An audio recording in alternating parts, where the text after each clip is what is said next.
Hello, LinkedIn. Glad to see everybody. Thanks for tuning in. Good morning, good afternoon, good evening, depending on which side of the planet you sit whilst you're watching this. Great pleasure to welcome two great guests that we had also as part of the Makers and Movers Summit last week. We have on one side Anders Nordahl, who's the head of product for Orkestra.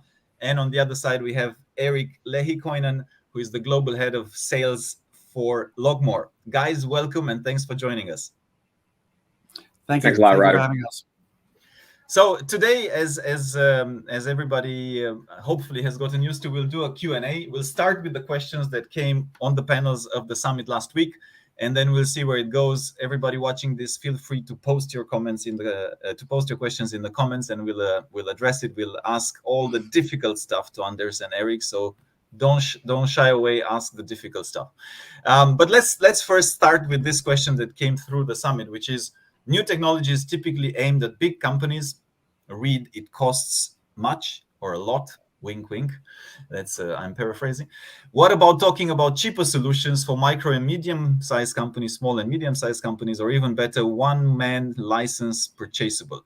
So common question. I don't want to say necessarily misconception, but over to you. Maybe let's start with Anders, and how would you reply to this? Well, I think every solution always is built for a use case scenario, and if it's a smaller SME, smaller operation, smaller company, I think there's a lot of opportunities out there for software, which is, I mean, fairly affordable, I would say, but equally so, I think the ability to understand the return on investment is something which should be really well analyzed, that you understand not only a lift and shift where you just do what you did yesterday, tomorrow, but using another system in between, but not changing anything, versus using the methods, what a new solutions have been built to or designed to do. And then with that, create an environment where you can increase your sales and also improve your operating environment. Yeah, and if you follow on that, it's just give a very practical example from our context, is that we have a very clear end goal in mind at Logmore. We want to be able to monitor as many packages and sales packages as possible in the world. If we start focusing on the small and medium-sized enterprises, number one, we're not going to be able to offer good customer service and good education that is required to be able to combine our hardware and software solutions. It's just not economically viable that we're going to just take thousands of small and medium-sized enterprises into our pool and then trying to figure out how to serve them. The pure admin cost is going to be so humongous that we're gonna eventually die and wreck this ship. So if we go, for instance, for the life science industry, it has been far better for us to focus on a larger giant, so to speak, with whom we're able to improve the quality continuously, get the feedback that we really require to be able to operate in large scale operations. And then the investment is worthwhile because we know that we're able to utilize those lessons learned with other big players and eventually make a little bit more money and grow. And we went with that route at the beginning, like many young players, that you get sales wherever you can, you just try to hustle your way through. But then we run into the difficulties that, goodness, the quality and the customer service was deteriorating so much that it was not worthwhile. At the beginning was great because we were able to get into the game, but we were not making enough money and we were not building the organization to be robust enough to scale with the SMEs. So now we're in this trajectory that we're going to more work with the larger providers and larger players. But eventually, when the organization is robust enough and the SOPs and the processes are in place for SMEs, then it's another story. And if I may do a follow-up on that one as well, I think it's also important that also what Orkestra is also doing with its service offering is really about creating an entry-level product that gets you going on your path to where you want to become as you grow the business. Because even large organizations, I find that even if you go with a large enterprise solution to them, the pass on onboarding a more sophisticated business model may take a long time. So starting even in those spaces with a more simplified methodology can actually benefit the journey of the transition. And ultimately, they all start somewhere. They are unlikely to start with the whole revamp of the whole system. I was talking to a global head of supply chain, and there was a service provider on the same panel, and they said, are you aware that you're using our solution? And the head of supply chain said, perhaps, right? I mean, we're using a lot. I don't know all the things that we're using, right? So it's like, it's also that reality check that, there's a lot happening, and it's unlikely they're going to use just one. And you got to start somewhere, and maybe just make sure that it's more chunkable or eatable, that solution. Another question that we got is a lot to do with forecasting demand, purchasing behaviors, unpredictable suppliers, forecasting and on-time production and delivery is again difficult, right? So maybe Anders, this one is closer to you. Are there certain ways in which you can still navigate the current times? Are there certain tips and tricks that you would share on this? Well, I think the reality rather is that the predominantly most supply chains of today is operated in a string of linear processes. So it's a batch process where you plan to a point and then you execute that point, but that point needs to travel to the end location of where that point has been planned to do, and then it starts again as you move along. And I think when you're looking at the stress that you're creating to a traditional or legacy operating environment, you're not really giving yourself flexibility. So it becomes a stress. And I think there needs to be a transition here towards a synchromodal supply chain. And by doing that, you take the stress out of the planning, because you're allowing for the flow of goods where the destination is not always perfectly defined when you start the movement of goods, right? And I think to a certain degree, and I think, Erik, you will attest to this as well, you can't always expect that every touch point in your supply chain will have technology that is required to make your technology work or recognize the movement of your goods in that supply chain. So I think the ability to allow for change while cargo is in motion will become the new norm in that space. And I think it will evolve the way we look at forecast planning in a very, very different lens. Some good points.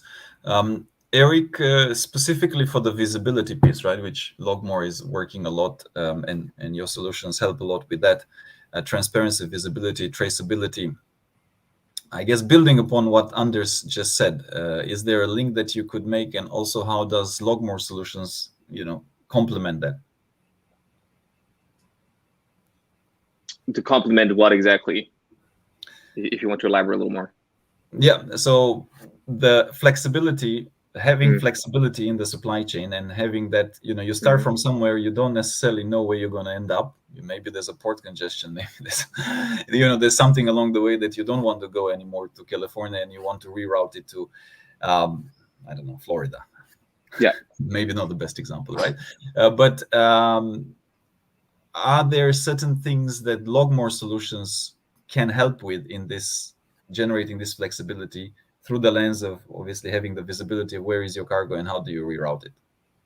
Yeah, in certain ways, yes. That's not our core, so to speak. So we work with multiple partners with whom we're able to take a, let's say, more holistic look at the route planning.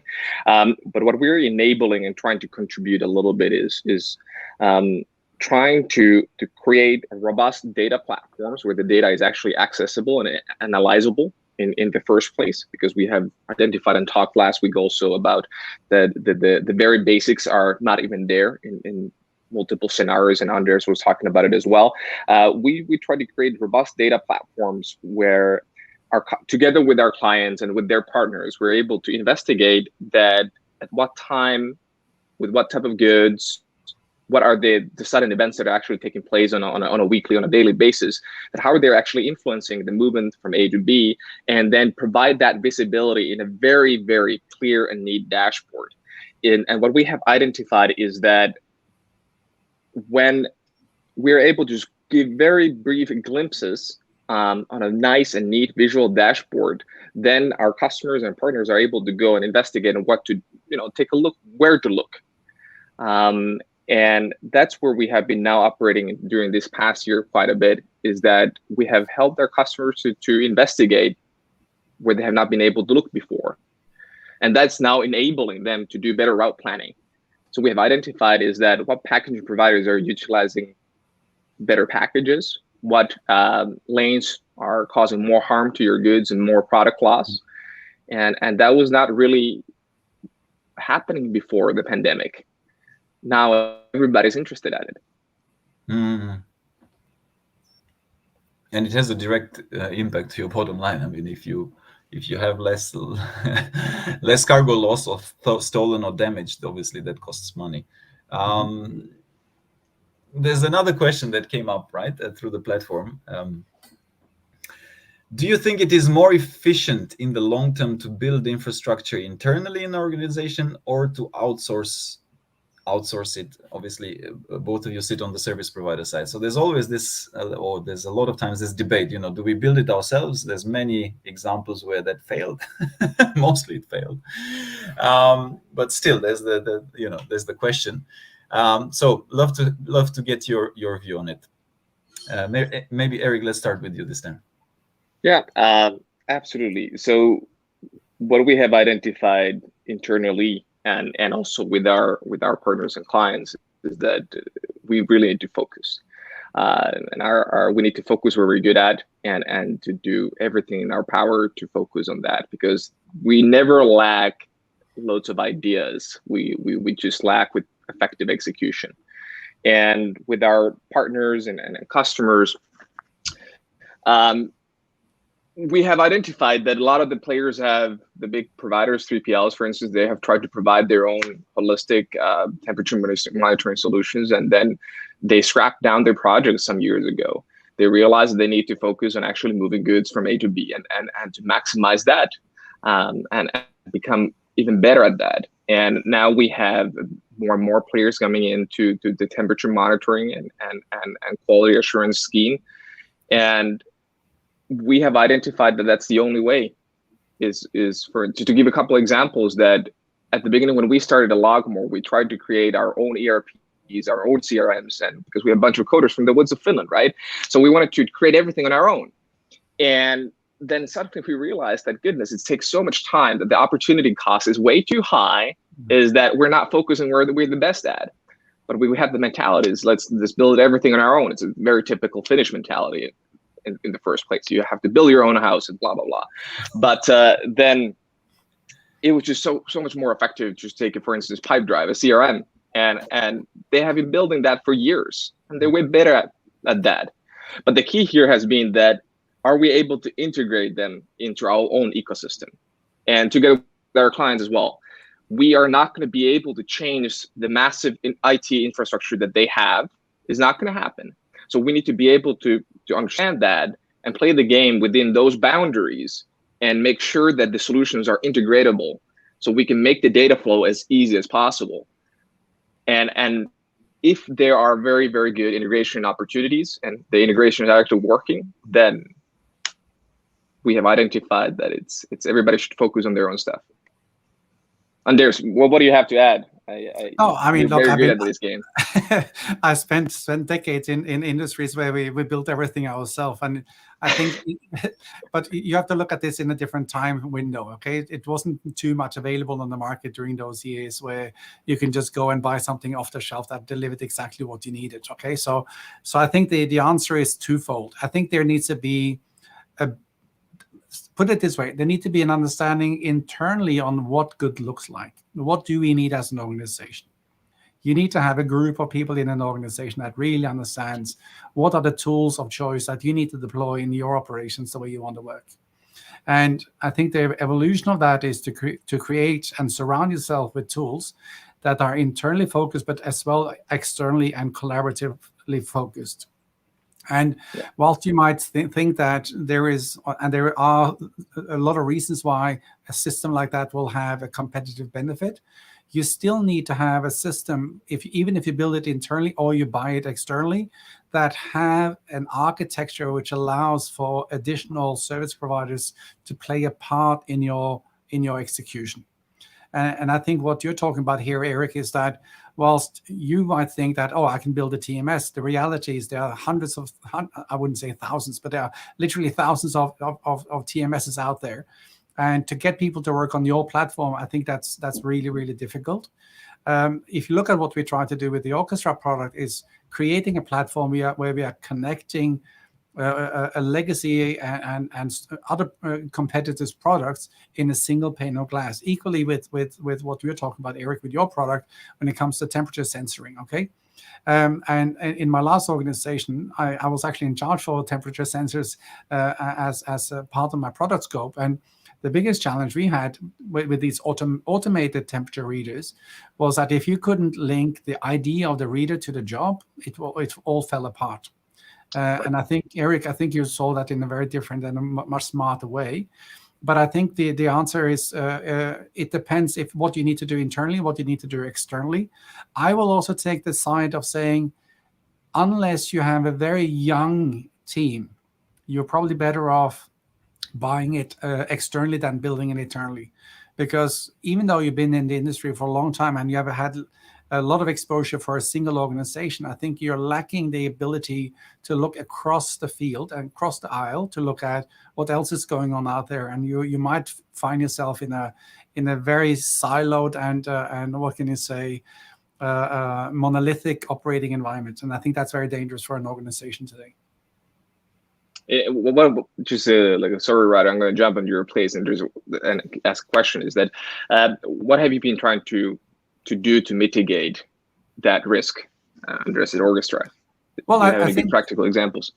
Yeah, sure. I have a lot of practical examples. So one of the things, and that's also why I'm quite a supporter of synchromodal logistics, because it allows you to operate in a more flexible way. And when you think in those terms, you also need to surround yourself with technology that also operates during those terms. That means you need to have ability to activate a physical location to do a job task with very, very minimal workload. You need to be able to add service provider in your ecosystem within a very short lead time as well at a reasonable cost, so that you have the flexibility to move if one service provider is failing its service promise, or that you just need to move to another location, physical location, or physical ports in certain cases. Yeah. So that's a little bit what I was referring to here. Some cool thoughts here. I guess what goes through my mind, right, and maybe good to share and bounce some ideas also in terms of selling technology and selling solutions and services that both of you are doing, aligning the different stakeholders and getting them to sign on the dotted line. I guess there's pluses and there's horror stories. There's things that work better. There's things that don't work so well. There's the CFO that has an agenda. There's the head of supply chain that has a different agenda, right? So maybe let's go down that rabbit hole as well and share. What have you seen work best in terms of getting those sign-offs, right? And how can you demonstrate? It might sound like a stupid question. How do you demonstrate value? Because different stakeholders have different agendas, right? What works better? What doesn't work? Absolutely. Maybe I can start with that. It's a great topic. And what we have now identified, especially if we go for a little bit larger organizations, there are around 14 influencers for a decision that we need to be able to identify. It's quite a lot. So it's over 10 almost every single time, especially the larger the organizations. Okay, if we take a rough ballpark estimate, 14 influencers who are influencing a decision, and everybody has their own interest, and at least 50% of them do not want to change the current operations. At least 50%. A lot of the times they'll even a lot more.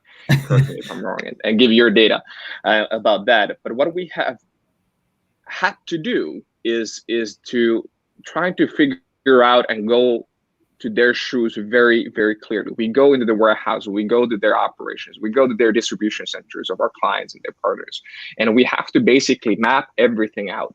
That's why if I go back to when we started with this Q&A, is that why we have had to focus on larger enterprises, because the knowledge that we have been able to acquire by working with larger players is so valuable. It's more valuable than the couple million that we can get from them.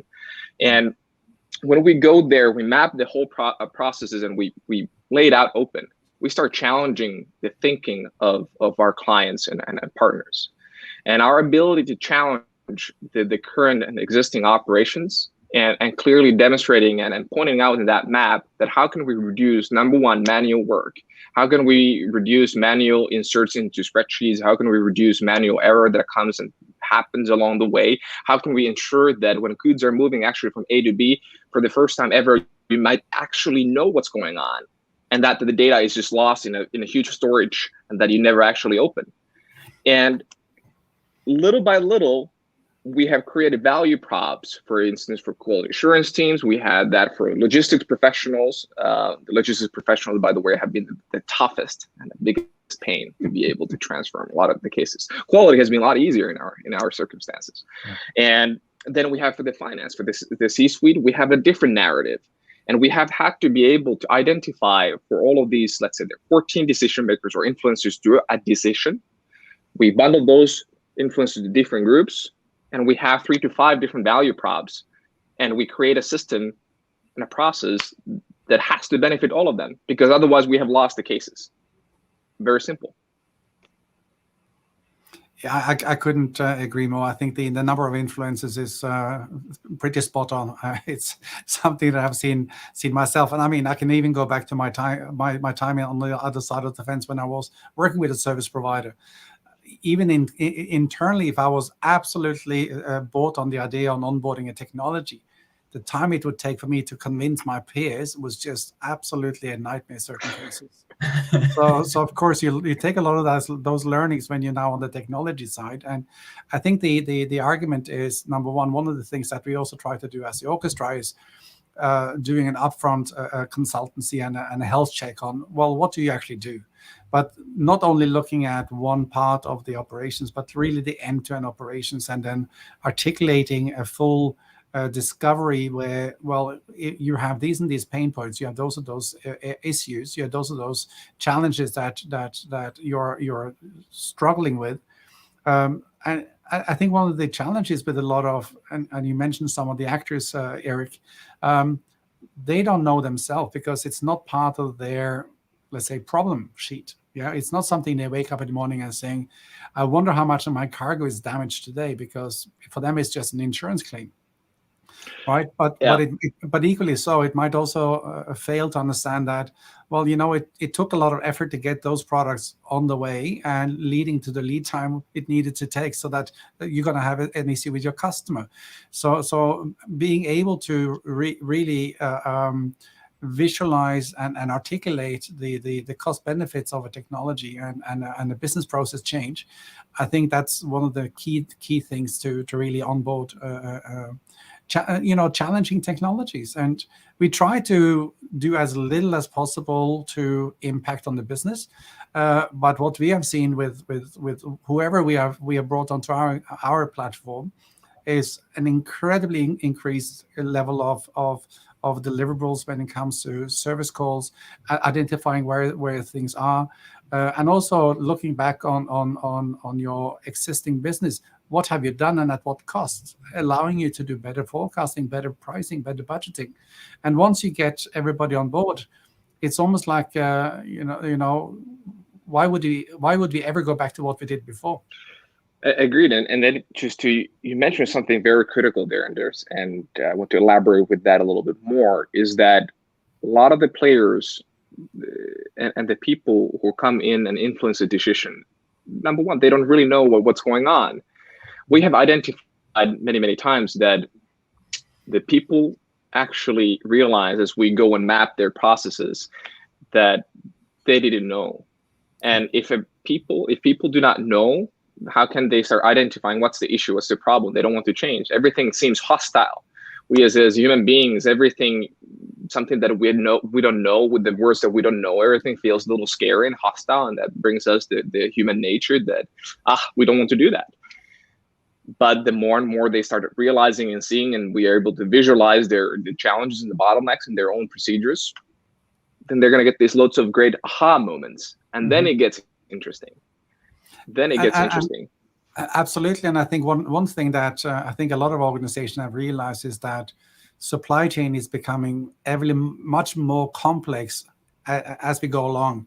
And I think systems that was onboarded, in certain organizations 15, 20 years ago, the people that onboarded that technology is not even around anymore. Some of them have left to another organization, or they are other roles.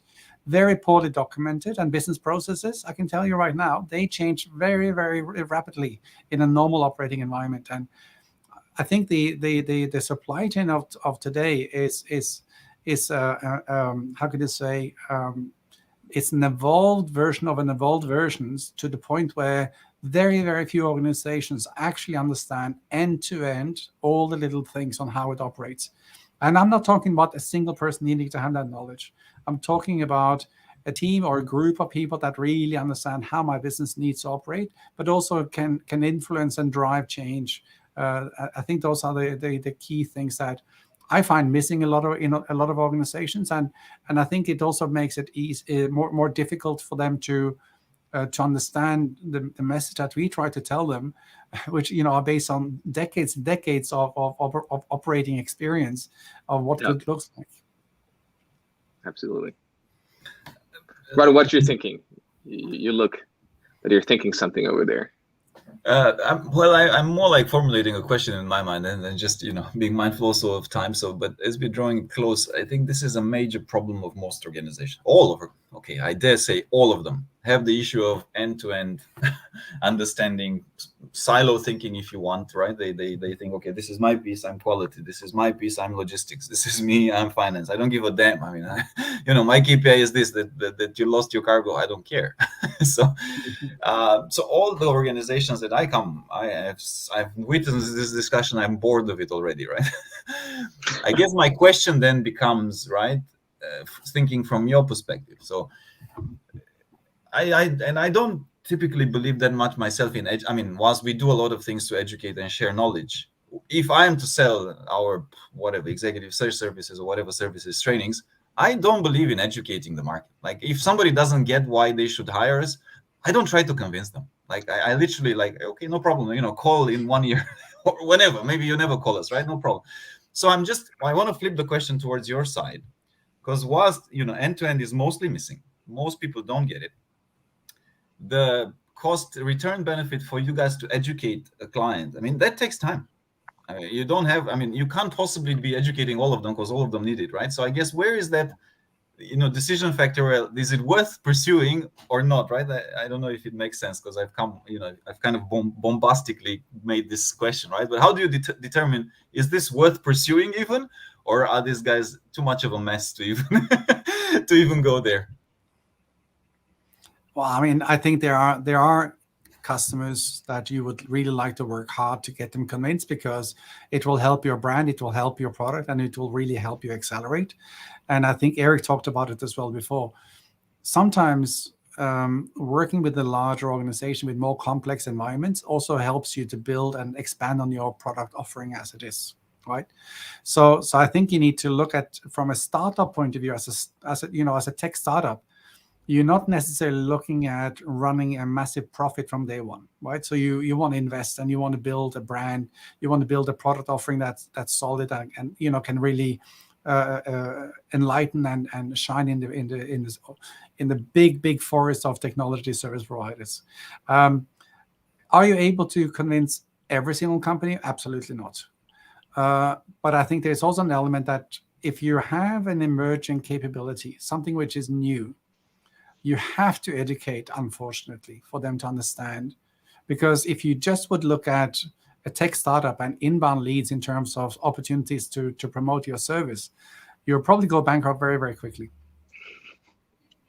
Not sorry, Anders. Not in today's world. We have so much money in the market flowing around. We're getting very well funded. So I got to put that in. Nobody's going bankrupt. Just raise another 200 million. No.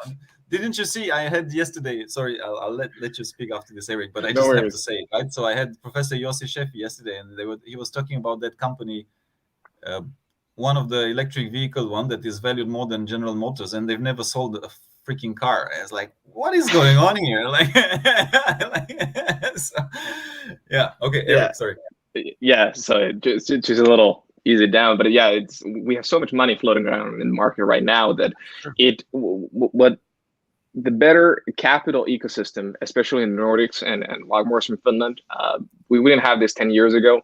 Now the capital ecosystem is providing us an opportunity to take the most challenging customers, develop a product and service to address those extremely challenging and tough problems, and trying to figure out as we go what the hell to do with that. And that has enabled us to really go on deep, to take a deep dive into what needs to be done in terms of quality. How do we create better processes, and how do we ultimately add value?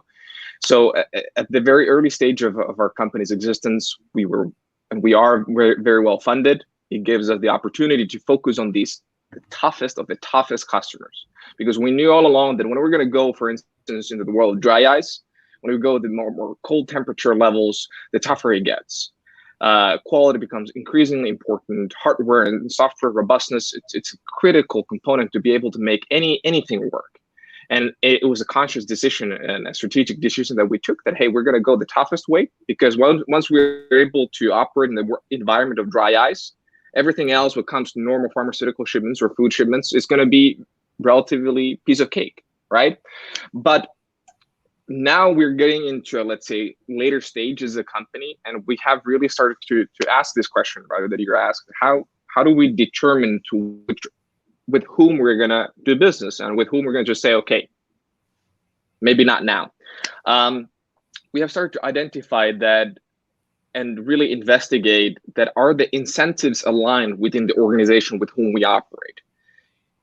Meaning that if we go back, there are over 10 influencers do a decision, it can be 15 roughly, and they work in 3 to 6 different teams and business units. They can be from all around the world. And we really are asking from them and from ourselves, does this organization, have they created incentives internally that are aligned, that will support this end-to-end visibility agenda? Do they have this as a very clear-cut goal? Because if they do, we have identified that we're able to get a good, mutually reinforcing and relationship that is benefiting more people. But if the incentives are not aligned, and then the silo operations are even larger, now we come to the point that we just can't operate there. It's just, we're banging our heads against the walls, and we're not going to find any solutions. We don't have the time anymore to educate every single person. But at the early stage of the company, that was the only way. Yeah. And I think the argument in terms of education is also an innovation partner to a certain degree, right? You find either by employing people that have skill sets from their past, or you work with very closely with customers and really build that resiliency. But you're absolutely right. There need to come a point where you either are willing and interested to subscribe and buy this capability, or you haven't seen the light yet, and happy days, you can continue to do what you've done. But if you do tomorrow what you did yesterday, don't expect a change. Yes. Happy days, ignorance is bliss. Well, you'll be surprised. No, on that, yeah, I think a lot of people were surprised the last 12 to 18 months, and like, oh, this doesn't work anymore. So, well, it doesn't, yeah. So, no, but guys, thanks a bunch, being mindful of time, but this was a very cool, open discussion. We went down a few rabbit holes, so much appreciate the openness to go there. Good luck to both of you. Keep doing a great job, and yeah, catch you both soon again.